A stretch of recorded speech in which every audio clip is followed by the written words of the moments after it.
Common good morning to you, as we like to say around here. And look, our podcast and live stream is new to us in this rendition. So we're so glad that you're here. And as the old joke goes, it's good to be seen by you as well. So good to see you around here. We would love to have you make any comments. If you're watching this on any of the streams that you are, make a comment. We're using a software that allows us to see all of those comments. And you're going to meet our producers today. We're going to talk a little bit about ideology. We're going to talk about Black History Month. We're going to talk about insurrections and what we can all do about it.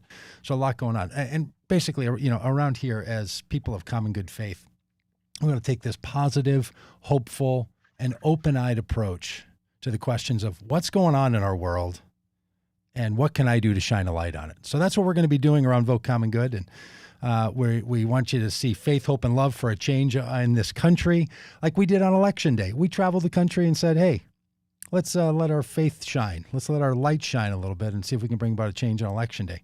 And it actually happened. Now, I'm Doug Padgett. I'm your host. And today we're going to, like I mentioned, we're going to be talking about this podcast because we're just launching it now and as a live stream. And so much more is going to be happening with us. If you haven't yet gone over to Vote Common Good and been on our website, please do. We'd love to see you over there. Get signed up for our email list. We know a bunch of you are watching this on Facebook and on Instagram and on Twitch and on Twitter and all that, which we'll talk about in a bit.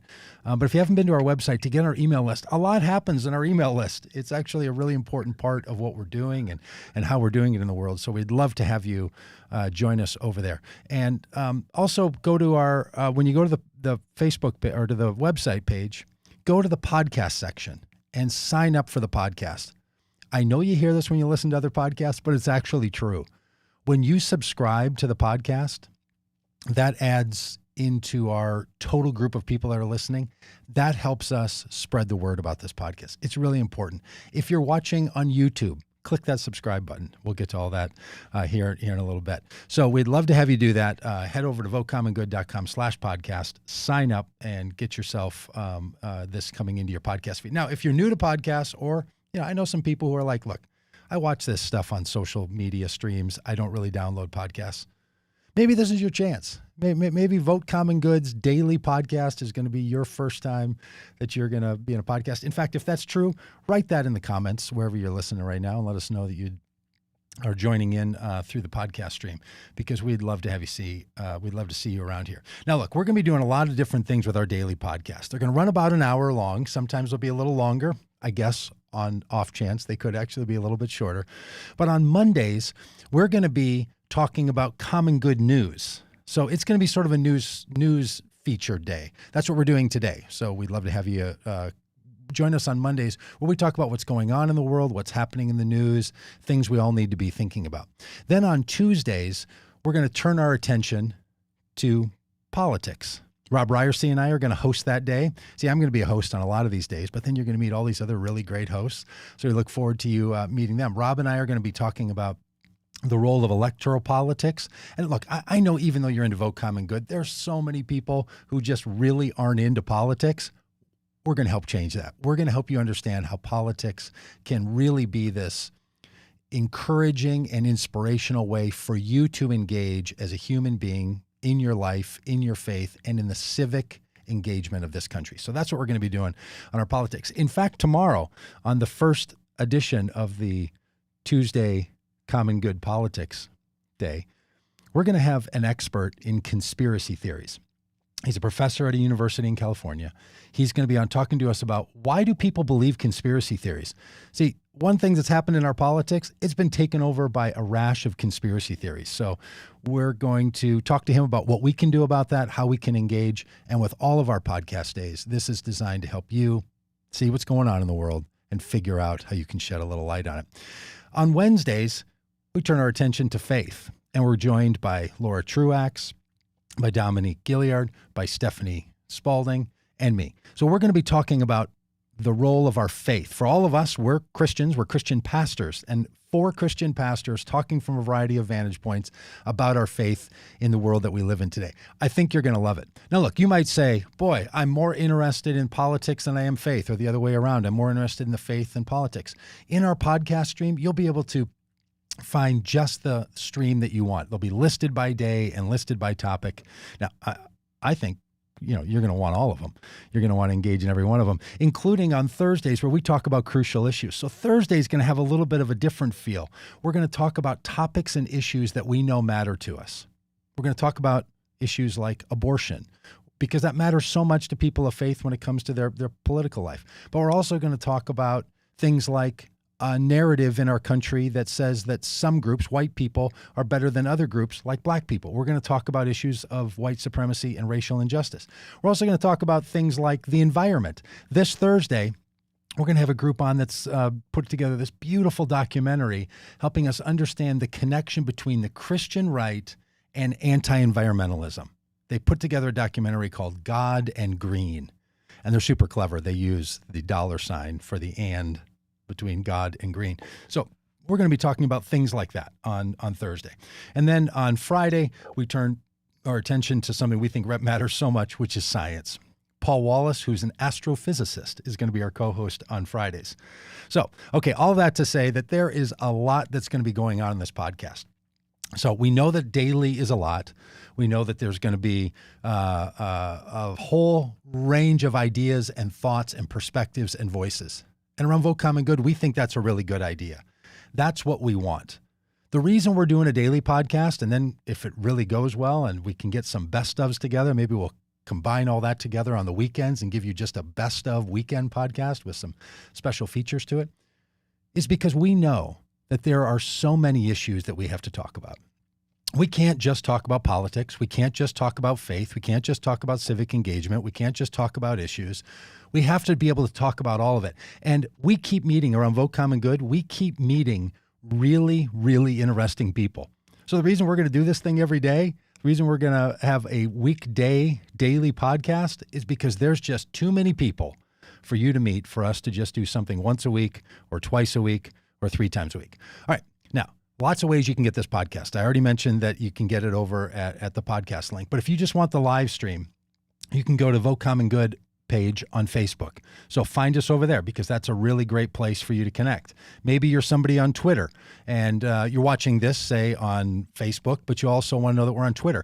Go to Vote Common. See, at Twitter, we just abbreviate everything because they limit the number of letters that you can have in your username. So there wasn't enough room for Vote Common Good. Most everything else is sort of the social stream / Vote Common Good, but not at Twitter. Twitter's just Vote Common. So find us over there and follow us too, would you? If you're a tweeter. Okay, now here's one we're going to be using, which is new to me, twitch.tv. Do y'all know Twitch? I don't know if you're familiar with Twitch, but Twitch is something else. It is a video live streaming social space. Vote Common Good is on there. Now, lots of other things are on Twitch as well, like people playing video games.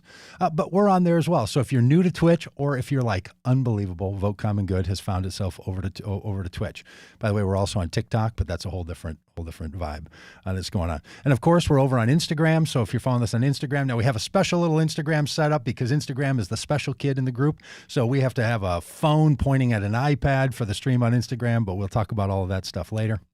And of course, we're over at YouTube. So go to youtube.com/c/Vote Common Good. That's how YouTube does their fancy little URLs. And by the way, when you're over there at Vote Common Good or on the YouTube channel on Vote Common Good, be sure you subscribe because if we get to a certain number of subscribers on a YouTube channel, that allows us to not only use monetization, but to do a whole lot of other things inside the YouTube channel. So, okay. And again, you're going to want to find this all over at the podcast link if you just want the audio podcast. All right. So enough of that, enough of all the things that we have going on and all the places that we're going to be pushing this out to you. Hey, this is my home studio. And by the way, today I'm standing up. I'm running a stand-up desk. Some days I'll do this while sitting down. But, you know, they say that sitting is the new smoking. I actually know people who sit and smoke, so I don't know what that means for them. But sitting is the new smoking, they say, and you have to stand up. And because we're spending all of these hours putting podcasts together, I'm going to do some of these days standing up. Now, what are you doing? How are you following on this? How are you listening? If you're in the podcast stream only and you're listening to this on the podcast, why don't you send us an email to podcast@votecommongood.com. Tell us how you listen. Or if you're on any of those social channels, give us a comment.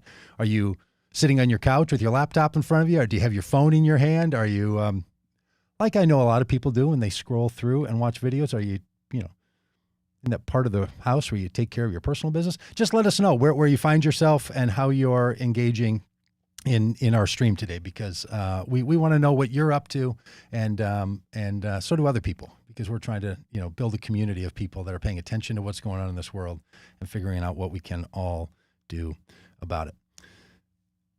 All right, section 2. By the way, this podcast today is going to come in 6 sections. So section 2. Hey, there's a huge storm happening out on the East Coast, by the way. So those of you that are in New York or in Boston or in Pennsylvania, out on the upper eastern seaboard, the weather outside is frightful, apparently. Now, I live in Minnesota. I'm looking out the window. It's a lovely winter day, and you all are getting like 8 to 12, 14 inches. So perfect day for you to snuggle in with a live stream or snuggle in with a podcast, and we hope everything goes well. I was thinking about making some comments in the news side of this about GameStop and about how the people on Reddit rigged the system for the selling and short selling of those stocks. But honestly, I've watched a whole lot of explanations of this thing.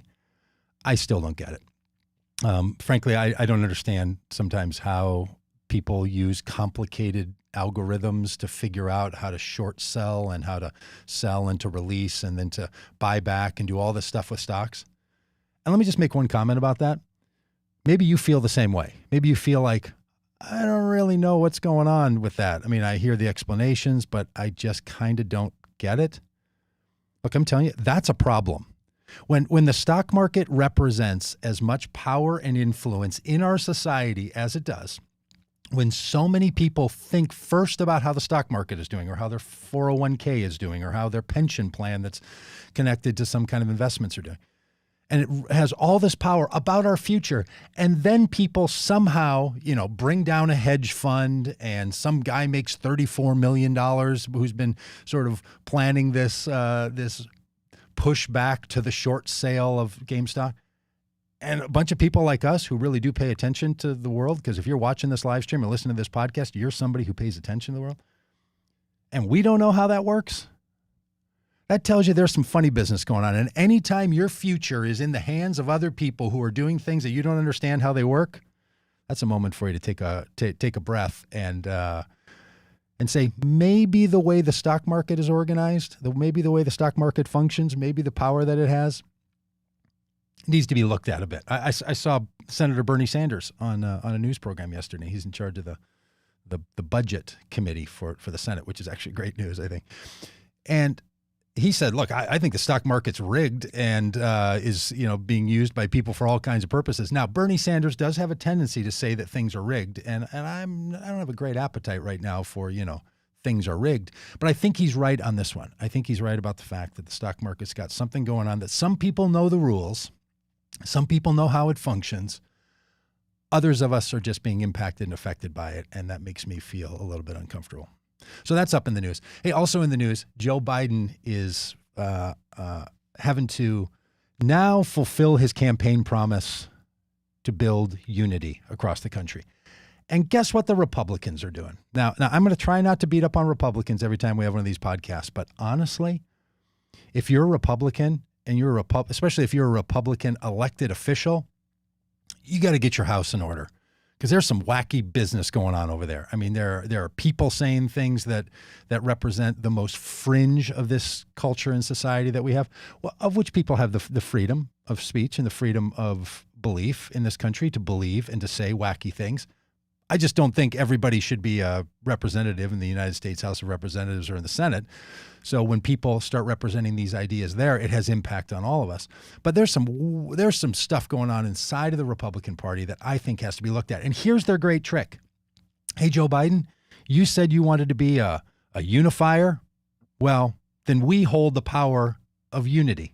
So if you don't do things that we want to do, then you didn't fulfill your campaign promise. They're literally talking like that today. Here's my advice to the president. Mr. President, talk about unifying the voters. Don't talk about unifying Congress and the senators. Let your Congress people and your senators follow the voters. Go right to the voters. Let that be your place of unity. talk to them. We're going to help do that. Talk to these people, show them how they can live inside of a unified United States of America as voters, and then they'll bring their elected officials along, because these Republicans seem to have no compulsion whatsoever to actually lead people. For a lot of us, we think that our elected leaders, even in a representative form of democracy, should actually lead. That one of the things they ought to be doing is leading. And yet what we see out of Republicans, my opinion, feel free to share yours in the comment, is people who don't want to lead, people who just simply say, when it serves their better interests, oh, this is what the voters want. Sorry, we can't speak up about this because it seems that the voters want this. No, okay, another promise here. We're not going to spend a whole lot of time talking about Donald Trump in this podcast, unless we have to, because he's a former president who lost an election and is out of the White House, and we don't have to fuss with him anymore. But like a natural disaster that happens in our country, the effects of that natural disaster, well, they linger and the cleanup has to happen, right? You think about Hurricane Katrina, you think about Joplin, Missouri, you think about places where there are tornadoes or even huge winter storms like are happening in the Upper East Coast right now. These kinds of things, they have long-term ramifications. Even when the storm is gone, yeah, and that's a little wink to you friends over at QAnon. When the storm is gone, then there's all the cleanup. So we got a little bit of cleanup that we still have to do around Donald Trump. Got to finish an impeachment. In fact, we'd love for you to go over to votecommongood.com and click on our petition telling the Senate that we want to see, that you want to see a conviction of Donald Trump on the charge of inciting an insurrection. But there's a little bit of cleanup that we have to do. So we're not going to spend all of our time talking about Donald Trump, I promise, but it is something that we do need to address on occasion. And when the Republican Party continues to say, but Donald Trump's supporters and voters are the ones that we want, there's just no working with these people for the Biden administration until they say that unity means that we come together for the common good, not for our political benefit. The Republicans have been rickrolling the Democrats for years, all the way back to the Obama administration when they tried the same thing. And then they literally said, here's what we need for us to sign on to the health care bill. And then Democrats gave it all to them, weakened Obamacare so that now it's still damaged by that bargain. And then after they demanded these changes, then the Republicans said, and we're still not voting for it. So they haven't acted in good faith for more than a decade. And the idea that they're going to do it now, when they're telling the public and they're telling the Biden administration what they're going to do, that they're going to try to stand in the way of unity so that Joe Biden can't fulfill his election promise. It's just unbelievable. So please, Biden administration, build unity in the country with the voters, even if you have to leave some of the hundreds of elected officials of the Republican Party to the side. And on that, look, this COVID relief bill that's happening right now, it's gotta get pushed through. Is $1.9 trillion a lot? Yeah, it's a lot. You know when you'd spend $1.9 trillion? When there's a year-long global pandemic that has shut down our economy, has closed our schools, has nearly bankrupted our states and cities. Yeah, that seems like a time when the federal government would want to use the power of the federal government to leverage the movement of dollars into our economy and to spend that kind of money. There are just times where you have to spend your way into success. And this is one of those times. So I think it is, whether it's 1.9 trillion or 2.6 trillion or 1.4 trillion, you know what it's not, Republicans? 600 billion. I mean, these same people who are now saying we can't spend that kind of money didn't seem to have a problem when there were tax cuts that sent an entire portion of our economy into deficit spending. So this is the time when you spend that kind of money. We're going to talk about economics in this podcast on some of these days going forward, so we're not going to get into it now. But just a little caveat. When the federal government spends money, they don't spend it on themselves. There's no mechanism for the federal government to spend money other than to put the money into the economy. The federal government's spending redistributes the money from the tax revenues into our society. So you spend money, it goes into the economy. And what's the one thing that everyone knows fuels an economy? Fuel. And if it's a financial economy, it needs money to move through the system. All right. How about if we try a little bit of conversation about this crazy impeachment and insurrection that happened? Now, I'm just going to play a little video for you here in the background because I don't want us to ever forget what the insurrectionists did. The insurrectionists in this country plotted, schemed, joined together, and ran on the Capitol. How many people were involved in this same thing? How many people were engaged in this? It's in the hundreds. It's in the thousands. Might it include some people who are in elected office? Maybe. But you know who it definitely includes? People with Trump flags and people with QAnon flags and people with the Christian flag. Here's the thing.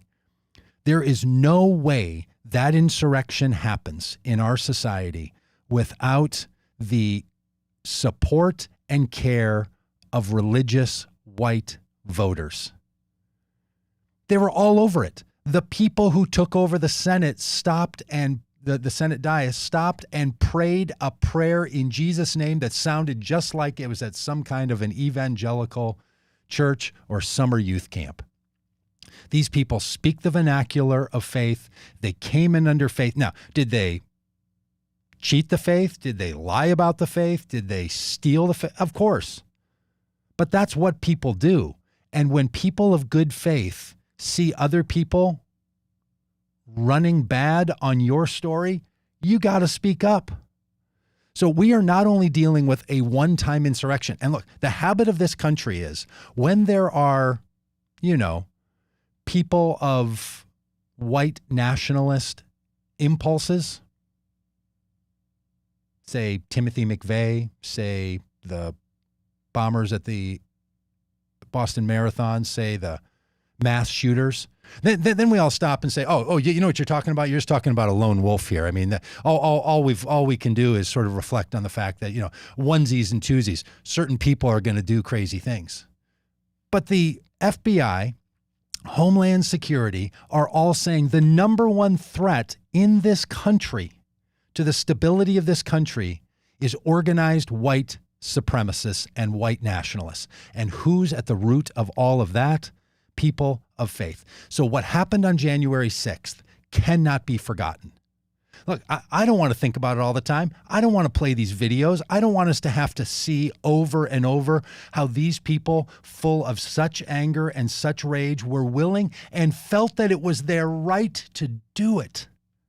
I mean, the level at which they said, we will come into the city, we will organize on the internet, we will brag about it, we will live stream while we're doing it because we are on the side of the people who get to do whatever they want. That is what's at the heart of this insurrection. And that is what has to be at the heart of any kind of a response to this insurrection. Now, there's some deep issues that go on in our society. But in my opinion, there's a group of people who are willing to push against pretty much everything that holds this country together. And somehow they tell themselves that they're doing it. Well, that's just your patriotic response. Well, the rest of us, we have a name for it. It's called an insurrection. Now, look, this country was born in insurrection. Here's the problem that we haven't dealt with. The things that birthed this country, black slavery, insurrection against your government, those things continue to permeate our society, right? And because we don't talk about them and because we don't deal with them, they continue to show up. So if we don't talk about how the Revolutionary War is not equivalent to stop the steal, Donald Trump was the duly elected president, and we need to run on the Congress on the day that they're going to certify the Electoral College votes and maybe consider hanging the vice president and the Speaker of the House, that's not the same thing as how we want to understand our own freedom of 1776? If we don't want to have that conversation, then we're in serious trouble. Because if we continue to allow these white nationalists, white supremacists, Christian nationalists to continue to move with cultural freedom and not call it out, then the future of this country is settled. And it's not the place any of us want to see it go. Look, part 3. We're going to talk more about conspiracy theories tomorrow, but we need to make an argument for this country. Demographic changes aren't going to be enough. A lot of us have paid a lot of attention to what happened in this election in 2020. And there were some great successes that were brought to us by the people who drove turnout. Black voter turnout, way up. Latino turnout, way up. Women voters, way up. Every classification of voter in this country, up. The most voters in any election in the history of our country in the midst of a pandemic. Only one group, though, changed their overall vote for Donald Trump to away from Donald Trump. All the other gains came from voter turnout going up. But in every category except one, the percentage of people who voted for Donald Trump in every category went up in 2020 versus 2016. The percentage. Now, got to think about how percentages work, right? I actually should have a graphic for this. But the percentage can go up, but the overall numbers still go up. So in other words, if 60% of people vote for Donald Trump in 2016, and then if 40% of people vote for Donald Trump in 2016 in a particular group, and then in 2020, that number goes from 40% to 45%. That's a 5% increase of that group. But there's still a 15-point margin between the people who didn't vote for Donald Trump and the people who did. And because the overall number went up, all those numbers get bigger. But the percentage change only changed in one group. It wasn't black voters. It wasn't Latino voters. It wasn't women voters. It was white males. Every other group had more people by percentage, a higher percentage, vote for Donald Trump in 2020 than voted for him in 2016. Think about that for a minute. Now, again, more people voted, which is why the margins were higher. But the percentage went the wrong way, in my opinion. I have a friend who works with a fantastic group called Muslims for Progressive Values, Ani Zanaveld. She's terrific, spectacular. She's going to be a guest on this podcast a number of times. She told me that among Muslim voters, 16% voted for Donald Trump in 2016. To some people, they're like, that's an unbelievably high number. But 32% of Muslim voters voted for Donald Trump in 2020. Doubled the percentage. The only group that changed its percentage, that had a decline in number, are white males. And the subset of that, Christian white males. Now, this is really confusing business, right? Because we've all been making the joke about the crazy uncle. And, I'm an uncle, and some people might think I'm a little nutty. So I might be the crazy uncle, on the other side of the equation. But white males moved.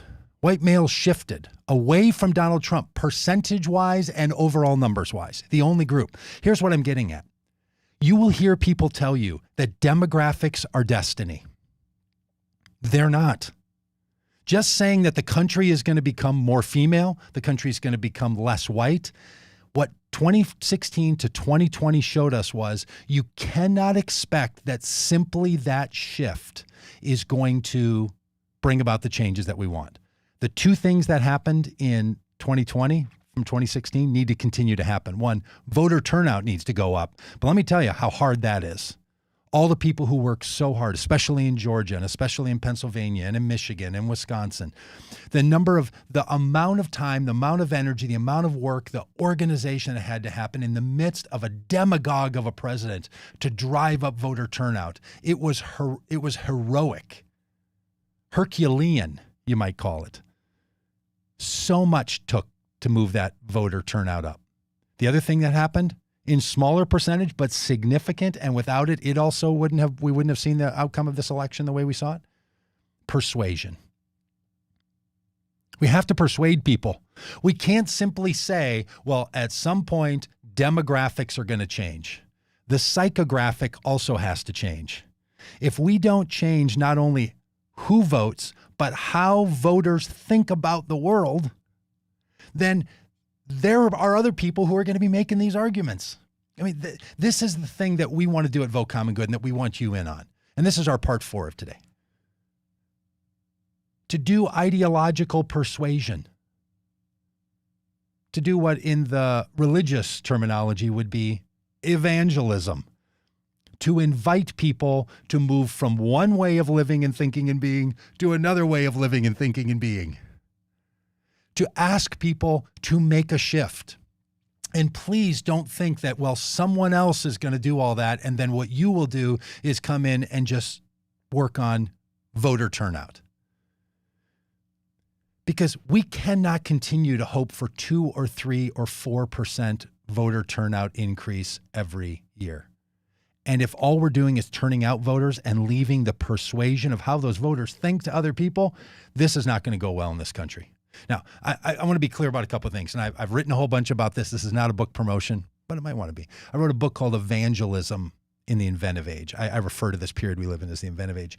And it's this idea that says, look, when you're going to recruit someone or call for evangelism or call for an ideological shift, you're not asking them to conform to your way of thinking. This isn't some kind of mind control, which a lot of people have experienced, any evangelistic effort, whether it's religious evangelism or someone trying to get you into CrossFit, that it can feel like they're just wanting to conform you to their pattern of the world.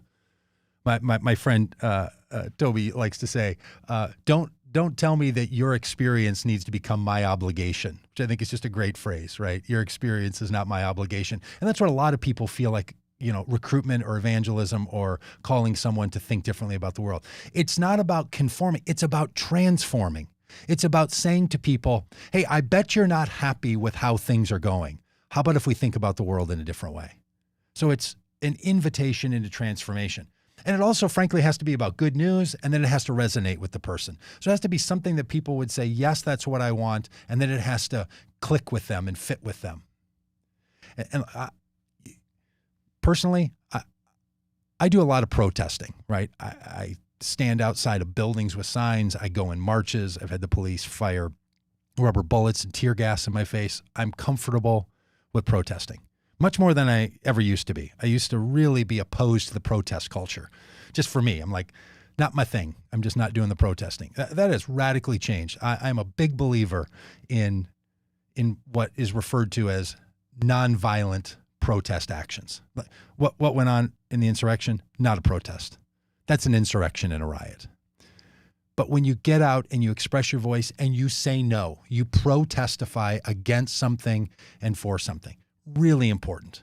Lots of people do really great work around protests. I'm so glad to be part of it. From the death penalty, through tax policy, to policing, all kinds of issues. But when I'm talking about here, persuasion, it's not protest. It's not calling people out. We need to. That's what protests do. It's call out culture. It's crucial. But we also have to call people in. And if we don't call people into something, and that's what evangelism is. That's what calling someone to a new way of life and a new way of being and a new way of thinking. That's what the religious word repentance is all about, that someone thinks in one way and then pivots and now thinks in another way, and that new way of thinking and understanding and seeing the world affects how they live. That takes proactive action. That takes planning. That takes organizing. That's a thing that I think really, really matters. So we're going to talk about that in this podcast. We hope that this podcast becomes something that for you not only will motivate you into protest when it needs to happen. And look, we're going to have to protest the Biden administration. Biden administration isn't going to get everything right. They need to hear from us. We're going to have to raise our fists. We're going to have to raise our voices. We're going to have to call out the things that we know don't bring about the common good. Every administration in the history of the country has required people of common good faith to do that, and the Biden administration is going to be no different. Now, the question will be, how do they respond? And I think they're going to respond in some really good and positive ways.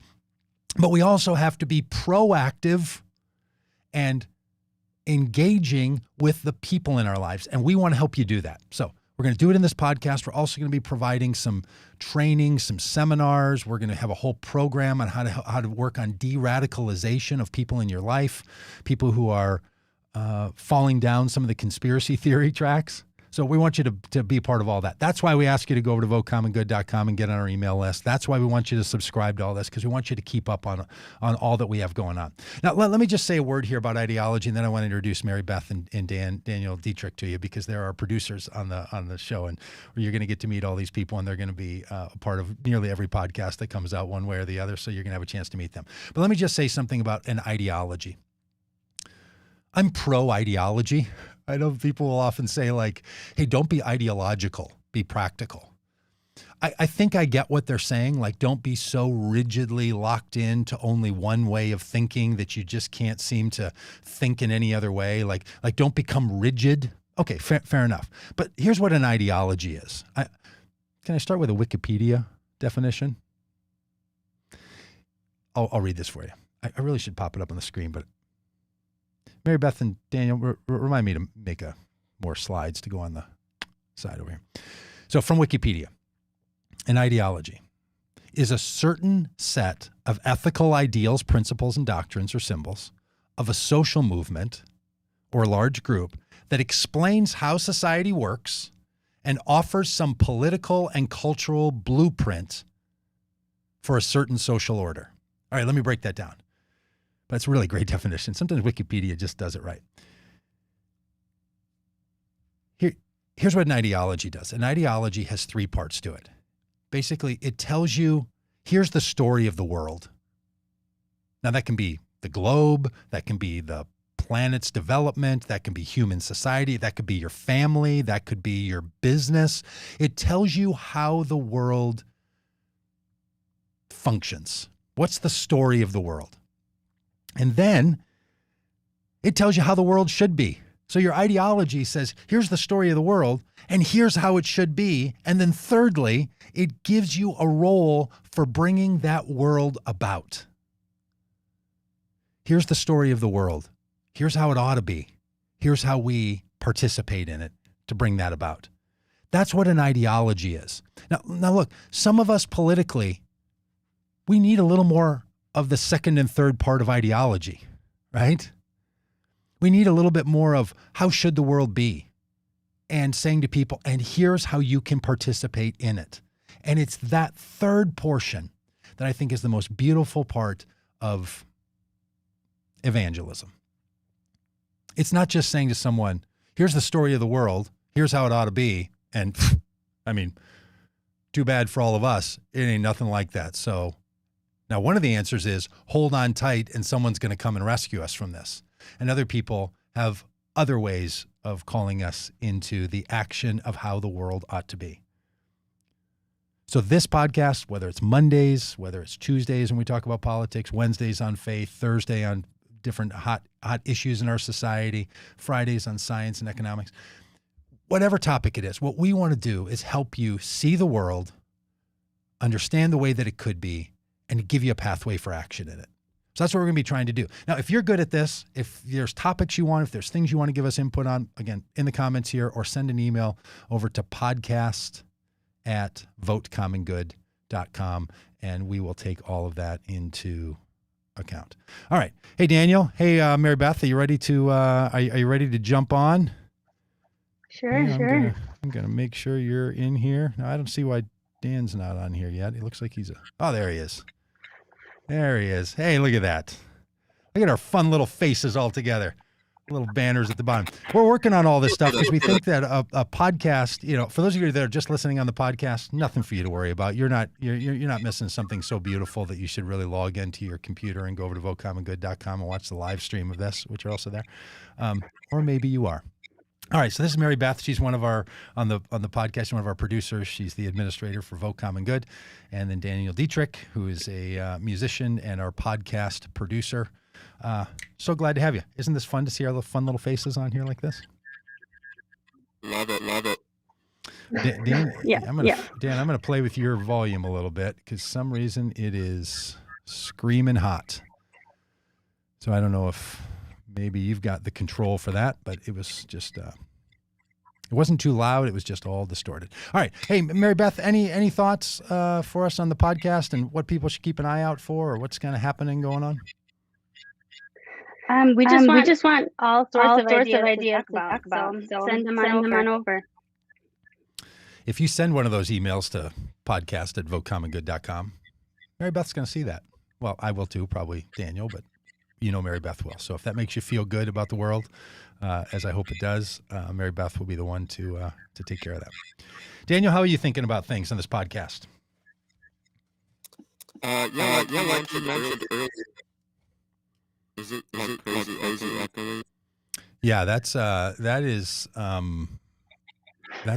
some crazy business on that podcast, on that voice right there. That is, it's like you got a sample rate turned up, so you've got that kind of 1980s dance mix version. Yeah, that's crazy. Okay, hey, Raz Ka on the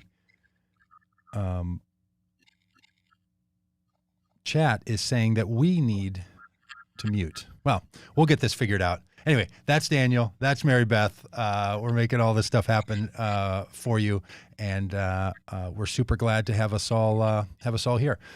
So we'll figure out what's going on with Daniel's fancy mic, and Mary Beth and Daniel will be back around all the time in the Vote Common Good world. So we want you just to know that there are people who are thinking about this with you, and we're part of that, and we want you to feel like this podcast and live stream is a community for you to grow in, and you're going to be meeting all of our different hosts and all of our different guests. Today, I have obviously blabbered on for nearly 42 minutes, and it might happen on Mondays with some sort of news analysis and opinionating, but the Tuesday, Wednesday, Thursday, Fridays, it's going to be a whole collection of people. So your screen is going to be filled with faces, and your ear pods are going to be filled with all kinds of voices. So we're super glad to have you all around here. So that's Daniel. That's Mary Beth, producers extraordinaire. Yeah, on those real podcasts, people like at the end, they take like 6 minutes to tell you all the people that made it possible. Well, our hosts, our guests, and the three of us. That's it. It'll be quick and dirty every time. Thank you, Daniel. Thank you, Mary Beth. All right. Final bit here. Part 6. You might know this already, but it's Black History Month. February has been designated as Black History Month. Really great. It's important. I'm glad that it is. But you know what else is Black history? It's American history. It's one of these moments where we have to ask ourselves, are we benefiting by the fact that we segregate out 1 month and say, this is a time where we'll talk about Black history? Because there is no American history that's not Black history. Now, I'm all for looking at the specific ways that Black culture and Black communities have been impacted by, and more importantly, have made America the great country that it is and can be. There is no goodness in this country that doesn't owe itself to the Black community and to Black history. Absolutely. And at the same time, it's American history. There's no separating it out. It's not as if, yeah, there was this Black history and this is how Black people experience the world. And then there's American history. No, there's American history. And what this month ought to do is to ask us to give a little bit of a focus on the contribution of Black community. I saw this image on Facebook that said, please stop saying the country has never been so divided. That was the meme sort of headline. And then it was a picture of Black only and white only water fountains from 57 years ago. And you could go back into the 1920s, and you could go back into the 1860s, and you could go back into the 1700s, and you could go back into the 1600s, when people came to this country and took the land from the indigenous peoples. Oh, we've been divided. We've been divided for a long time. That doesn't mean that this moment of division, that this moment of pain is not ours to address. Sure it is. But we don't have to compare it. We don't have to say this is the most or that was the most, because this is ours. It doesn't matter if it's the most or the least. We're not in some competition of age against age. This is our time. We need to respond. And Black history has to be paid attention to. And on this podcast and Evoke Common Good, we're going to do a lot of that. We're going to be paying a lot of attention in February and in all the work that we do to be sure that we understand how it is that every member of our society, specifically the groups that have been pushed away and pushed out and held down and oppressed, the people of the Black communities of this country, have contributed so greatly. So the Black history of this country is American history, and it matters to all of us, and we need to find all the ways that we can pay about it. I want to show you a video. This is one that I saw on the internet and took, and I hope they think it's okay that we showed it. This actually could present a problem on our live stream because it's a music video. It's music that includes a musician named Milk, who I'm a big fan of. And Amanda Gorman, who's the poet laureate, the youth poet laureate that spoke at the inauguration. The day before the inauguration, they were a part of a online conference that some people, I think, from the Kellogg Foundation put together. And they did a portion of it on racial healing. And I just think it's spectacular. So I was really struck by it, thought it was great, and would love for you to see it. It's a video that they put together, and I heard an interview about it in December. So they put this together in December and then had it ready for January 5th to play just before the inauguration. So, or January 19th, just before the inauguration. So here it is. I think it says what I hope we're saying around here, and I hope that you... important, especially right now. Racial healing is incredibly important, especially right now, because no one benefits from a system of inequality. It plagues and curses and affects us all. And now, more than ever, we have the opportunity to reconcile with our past racism and imagine a multiracial democracy where everyone has equal chances. I think that a lot of the pain that is projected onto people different from us is a reflection of the pain that we have within ourselves. So racial healing would mean internal healing as well. It's an honor and a privilege to be able to join and learn from activists and social change artists who want to bring a better world into existence.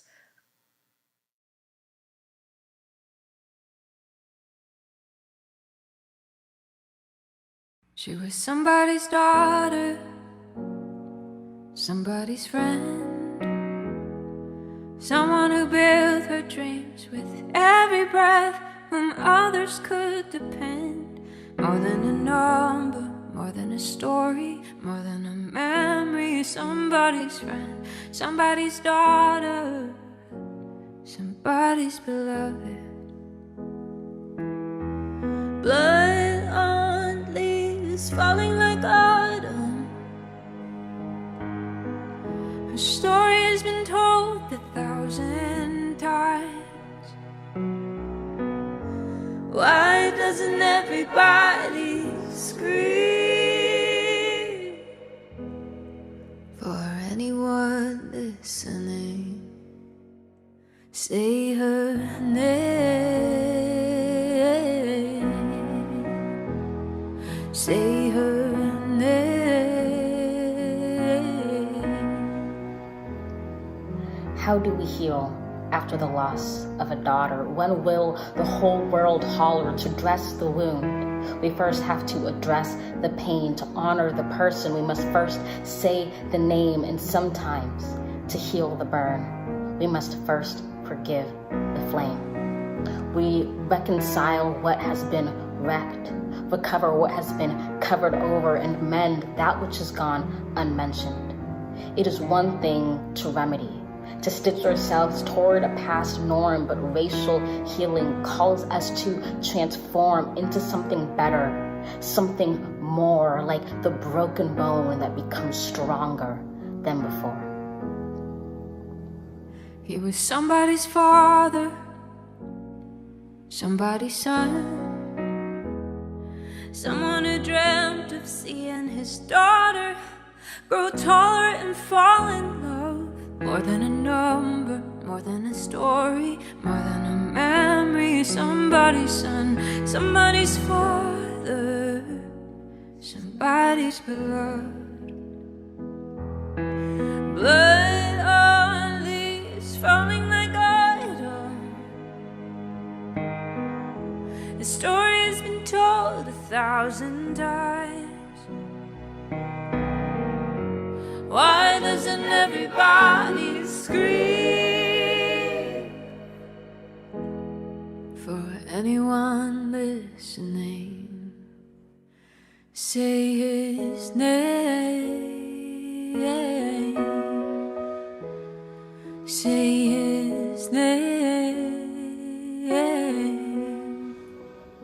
How do we heal after the loss of a son? We fix the world. We do the work that needs to get done. And instead of calling out our enemies, we call them into conversations and into our hearts. All of our actions rush on like a great river toward the horizon. Each healing, each endeavor, or every drop of hope is a truth and a treasure. So how do we heal? Together, together, together. More than just a Let's number. Say it together. More than Let's just say a it. story. Say it together. More than a memory. Say their name. Say their name. Say their names. They were somebody's first call, somebody's home, someone who lived with tears and laughter, who wanted to belong. More than a number, more than a story, more than a memory. Somebody's home, somebody's first call, somebody's beloved. Somebody's first call, somebody's beloved.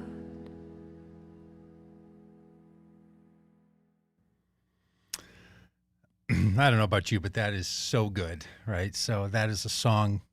You can watch the video of Milk that she did, and it's about people who've lost children to gun violence. And then Amanda Gorman put a spoken word over the top of it, and then they combined those two together, where these art forms start to make commentary on one another and create something new. You know, Amanda Gorman's big push there and at the inauguration in her work is together, together, together is how we do this. And she's not somebody who takes togetherness as a simple platitude, right? Milk, Amanda Gorman, these people are the current leaders of social movements in this country and active and artist activists, as Milk put it at the beginning. So I think it's really great, and it's a bit of a theme for, at least for me, and I hope for this podcast as we push ourselves forward. Again, really glad to have you with us today. It's our inaugural podcast and live stream. I'm going to go back to Daniel and Mary Beth. We're thrilled to be with all of you, and I'm seeing lots of these comments in on the social streams. We will do more to put those up and to put those out, and those of you that are on the podcast, we'll find ways for you also to be contributing to these podcast comments and to get these back to us. So thanks so much. We're going to be back tomorrow. Most of the days, these podcasts are gonna be recorded and live streamed at 10 a.m. Central Time, except on Wednesdays when it's at 9 a.m. Central Time. So if you want to be part of the live stream on this, it's 10 a.m. every day except for Wednesday.